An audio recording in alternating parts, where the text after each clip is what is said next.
Welcome to Just Relationships, the show that offers you concrete ways to make your relationships better.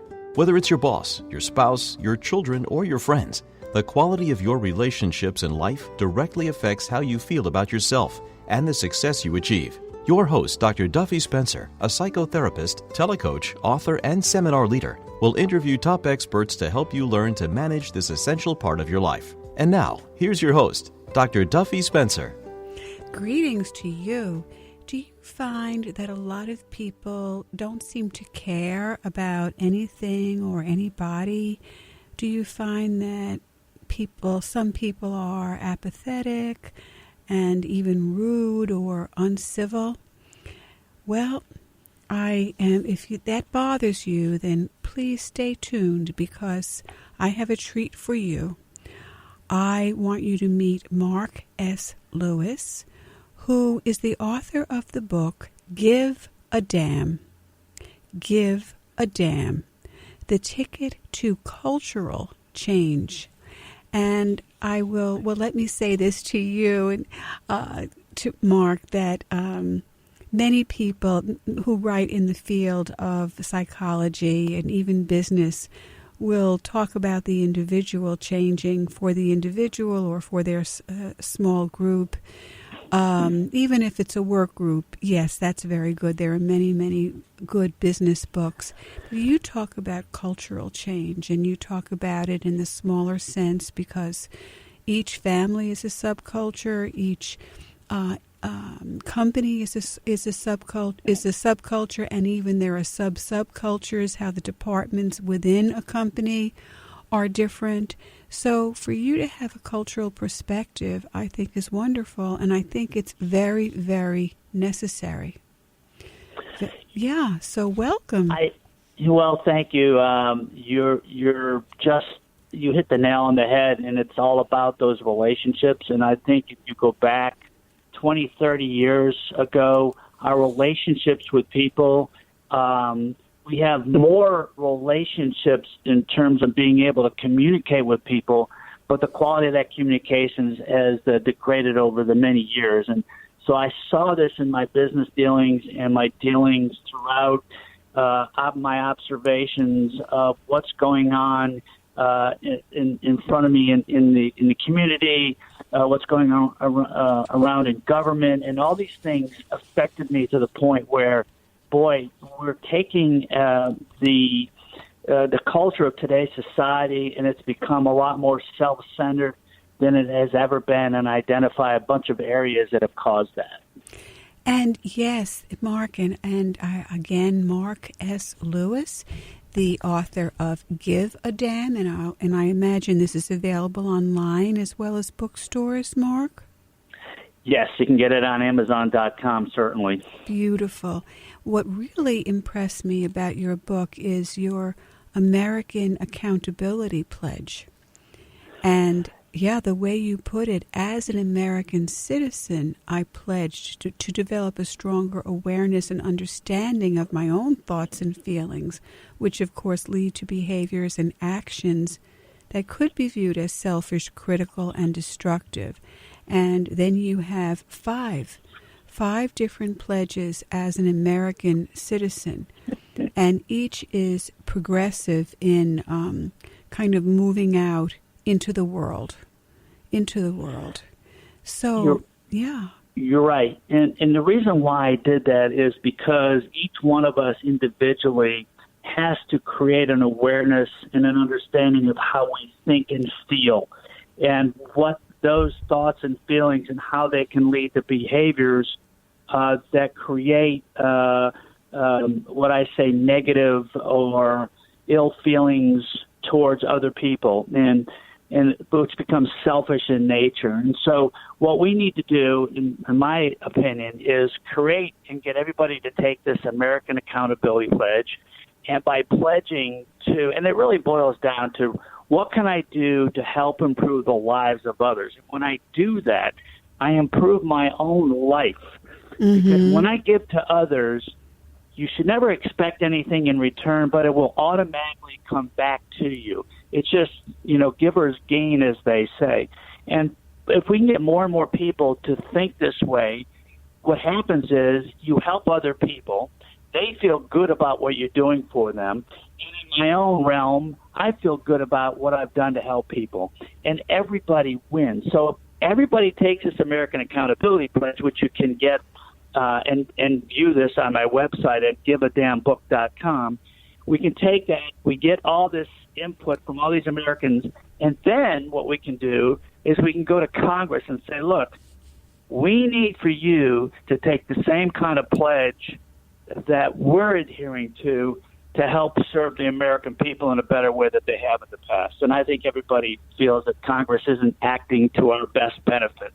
Yes, yes. So the last one is in implementing as an American citizen, I pledge to take the lead to implementing the Give a Damn philosophy as a way of serving others, and to do so collectively without ego, criticism, condemning, or complaining. I pledge to fully carry out the principles of the Give a Damn philosophy each and every day to the best of my ability, because I know that this will lead to greater success, happiness, and clarity of my purpose in life. You know, I love the way you said that. And what it really boils down to is, and there's statistics in my book that says, when I do things for other people and I become happier, I become less stressed. And there's a statement in the book is, stress really wreaks havoc on a body. Oh, yes. And it's the most important thing that causes the body to do different things, and it's not a good thing. So if I can take the stress out of my body, and by doing that, I'm helping other people, I'm feeling happy about it, I feel good, they feel good, and now my clarity, my purpose in life is I know that, and I make this statement a lot, I ask this question, why are you on earth? Why did God put you on this earth? And some people can't answer that question. If you don't believe in God, that's fine. Why are you here? And 99 out of 100 people can't answer that question. And my answer to this question is God put me on this earth to serve others, and by serving others, I serve myself. Where people get it wrong is with the intent to serve others to get something in return, and that's where the fallacy is. And more people are thinking that way, and I'm trying to get people to be aware of the fact that, look, you could do 100 things for people, and you may not get something in return, but it's the right thing to do, and you're helping people. But, look, in the end, it'll come back to you in 100 times over. Yes, yes, and this is such a complex subject, Mark, because I have patients who suffer from burnout, and they feel that they've given so much, put themselves out so much, and have received very little back, and they're exhausted and they're fed up. And that's one. That's the codependent, and then the counterdependent is the one who is self-centered, believes that they are an island, that they can be isolated, they don't need anyone. And the people who feel they have to be self-centered to survive because no one is looking out for them, so why should they look out for anyone else? People have had to deal with so many wounds growing up often. And I couldn't agree with you more about the self-centeredness, and we're called a culture of narcissists. And yet I would like people to really be aware that ultimately is not going to make them happier. That some combination, as you say, of taking care of self and taking care of others is that magical balance, so to speak. You're right about that, but it's hard. The problem is we grow up in an environment, and sometimes we're in this environment, we learn these behaviors that are negative, they're codependent, those kind of behaviors that are somehow ingrained in a family atmosphere. And how do we kind of get out of that atmosphere of what we've learned in those habits? Because habits are really difficult to change. The thing about that makes me pretty excited is if you start this change and you begin to do these things, you may not see it. You have to be positive. Every little thing you do to help people will turn into something good. You've done something good for somebody. But over time, it's going to help you. You're going to create a new habit.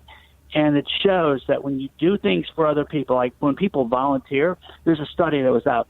When people volunteer as they get older and they do things for other people, they actually live longer. Mm-hmm. Because what happens is you're happier, you're doing something for people, it takes less stress out of you, and therefore your body functions better when you do that. And that's the key behind that.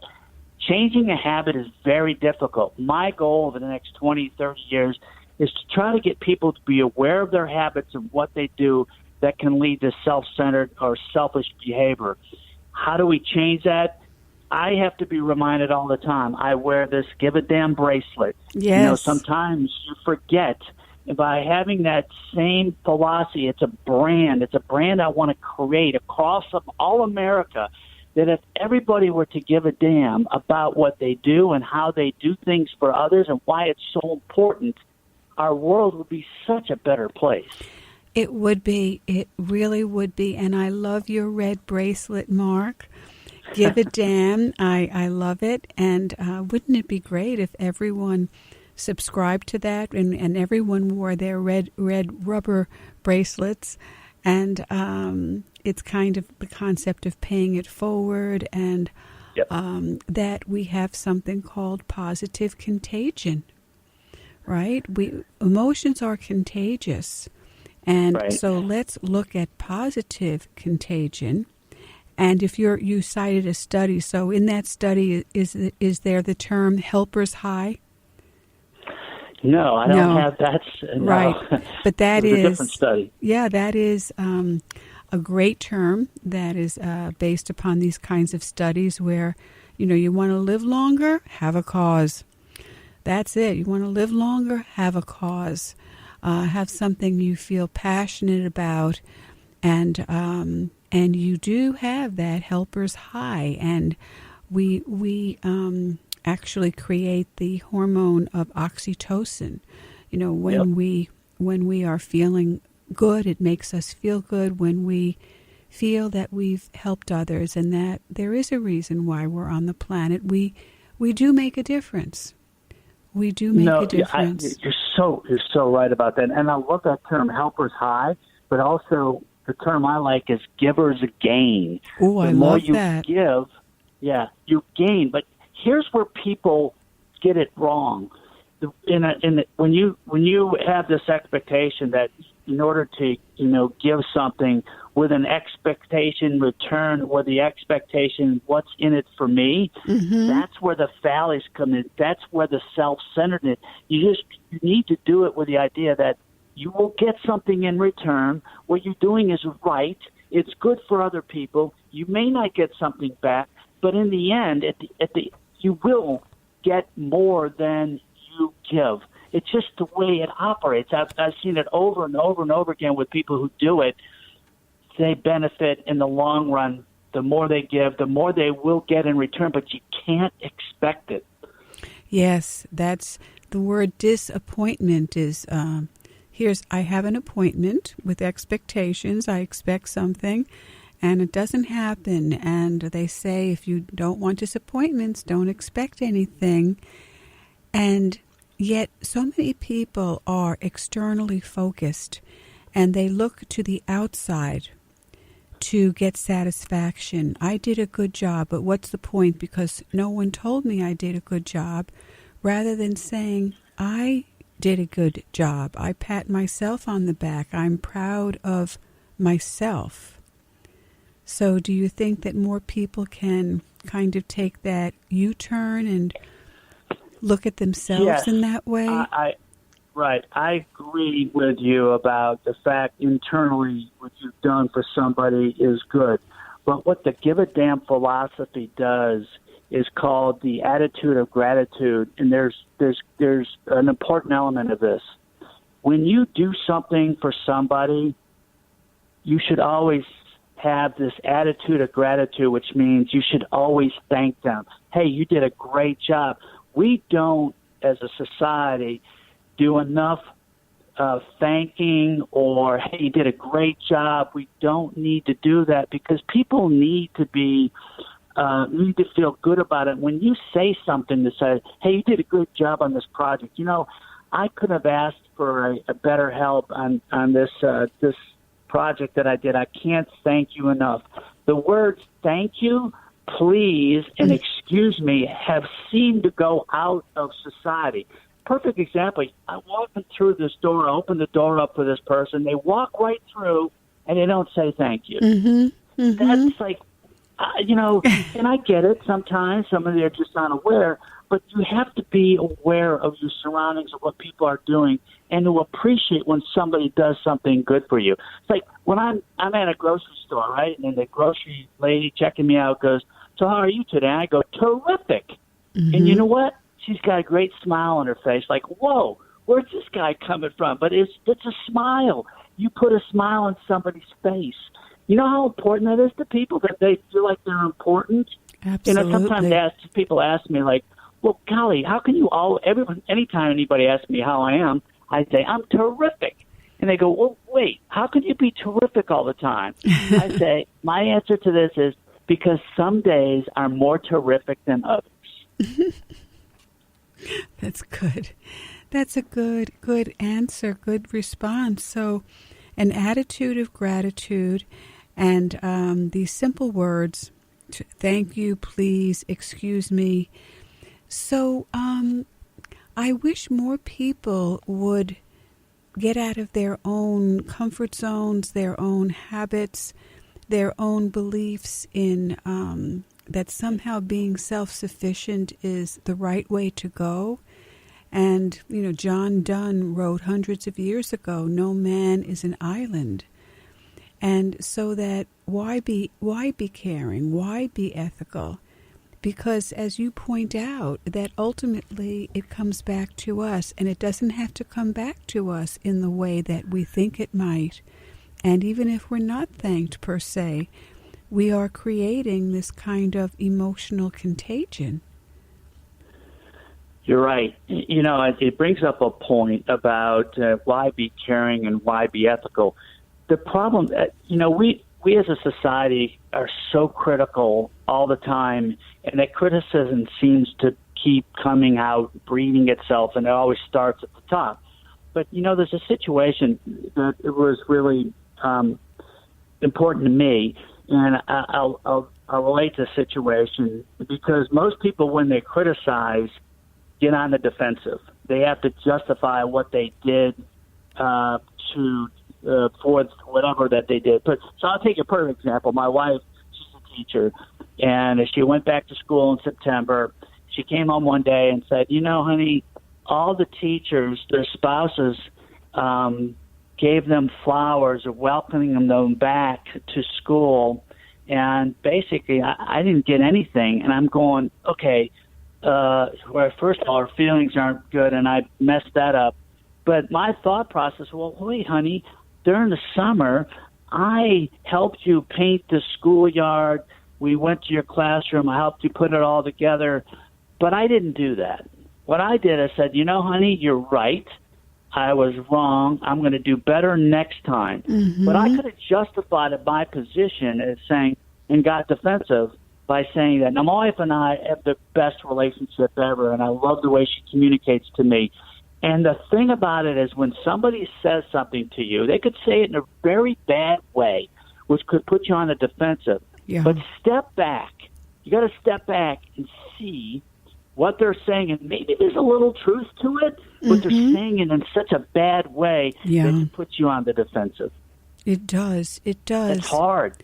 It is hard because we move into our primitive brain, which is our permanent alarm system, the sympathetic nervous system that equips us to take the action right away, instant action of fight or flee.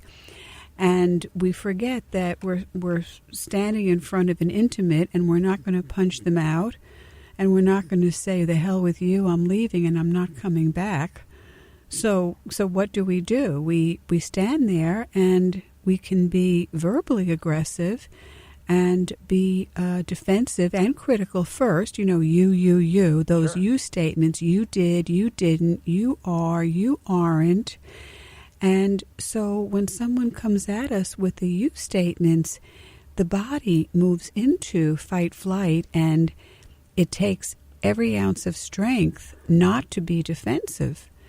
And I always tell my patients and my clients and my students, I actually quote Covey, which is Steve Covey, he said, push your internal pause button. Push your internal pause button, because the new brain, or the human brain, the prefrontal lobe, takes time to catch up, because that's our reasoning power. And Right. it takes in information much slower than the old brain, the primitive brain. So I like when you say step back, step back. One thing I do, Dr. Duffy, is this.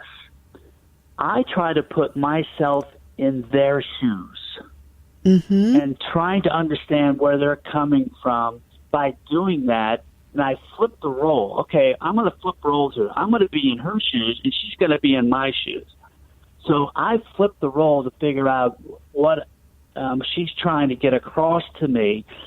So that allows me to open up my mind to determine what's being said, how it's being said, so I can come back with something that says, the hardest thing for anybody to admit in today's society is when they're wrong. People can't admit when they're wrong. Right. And I say, honey, I'm sorry, you're right. I'm going to do better next time. Arguments never go anywhere. Nobody wins an argument, right? Right. I always try to diffuse the argument by admitting that I can take responsibility and I can be accountable for what the conversation is, and by doing so, I can make it better without getting defensive. So, look, this is all about relationships. It's all about what can I do to help improve relationships, but also help improve what I can do for others to make their life better. That's why God put me here. I'm here to make the lives of other people better, and I'm going to do everything I can to make that happen, and that's why I wrote the book. I want this society as a culture to change how they think and how important it is to serve others, and by serving others, we serve ourselves. So I apologize. I'm very passionate about Oh, this no, subject. we need that kind of positive passion, Mark Lewis, and I want everyone to know that this is Dr. Duffy Spencer. We are Just Relationships, 90.3 WHPC, and I'm interviewing Mark S. Lewis. His book is entitled Give a Damn, The Ticket to Cultural Change. So we change ourselves, we change our world, we change our culture. And I want you to know, Mark, that there is actually a name to what you're referring to in assertiveness training. When you say to admit if you're wrong, you're right, I was wrong, the term for that skill is negative assertion. So what you're doing there is you're actually asserting that you have the right to make mistakes. So I'm asserting, that's not being namby-pamby or weak or cowardly, as unfortunately many people see it, but I have the right to be fallible. I have the right to make mistakes. And once you do that, I imagine that your honey changed completely when you said, honey, you're right, I was wrong. And I love that statement. We do have the right to make mistakes. The hardest part of it is admitting that.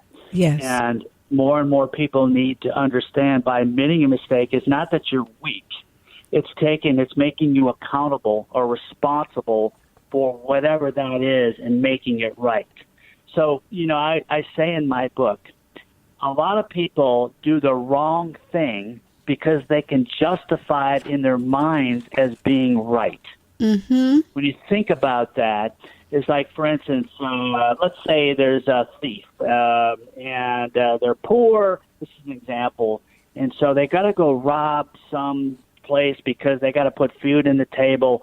They know it's the wrong thing to do, but they justify in their mind as being right. So therefore they'll do it. Mm-hmm, and I think most people know what's wrong, yes. but they justify it in their mind as being right. And that's the hardest thing to do too, is to admit that you mistake.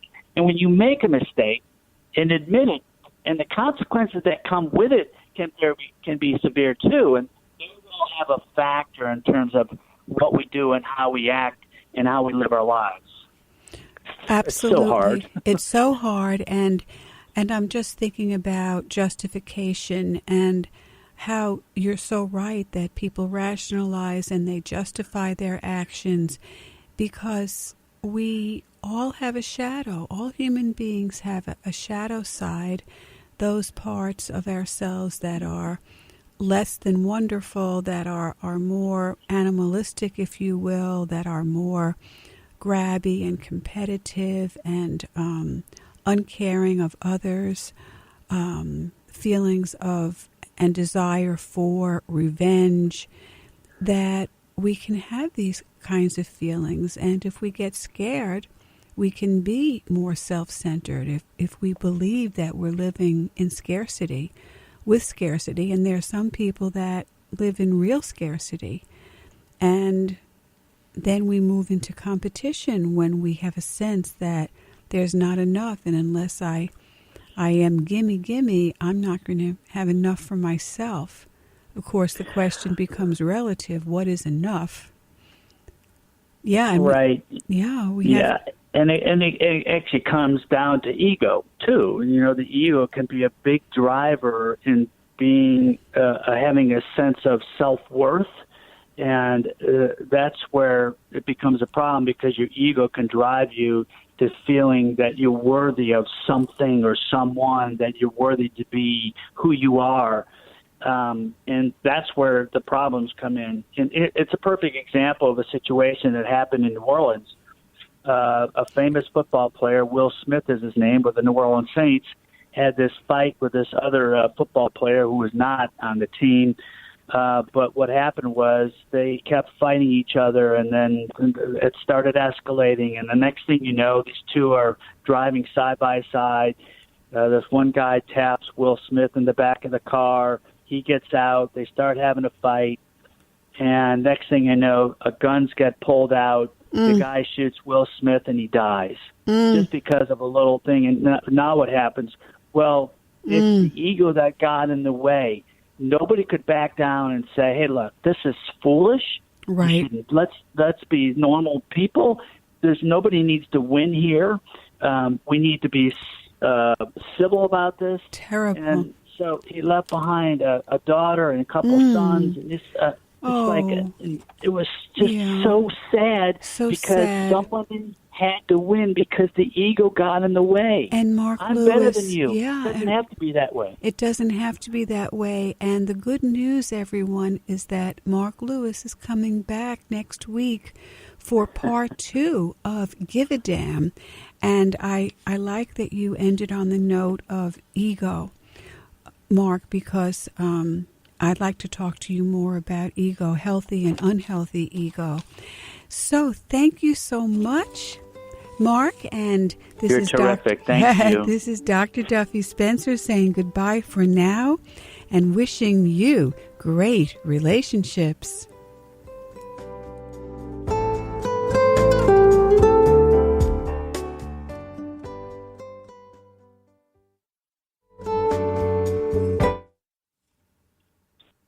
All right, so I'm just going to set up our second show. It should take 2 minutes. Thank you, Justin. All right. Was that good? Was that what you wanted? That was wonderful, Mark. Okay, good. And you had committed to doing 2 shows, right? 2 half-hour shows? Absolutely, Okay. sure. I'm glad to help you in any way that I can. That's wonderful. And so you'll be on the air twice. You'll actually have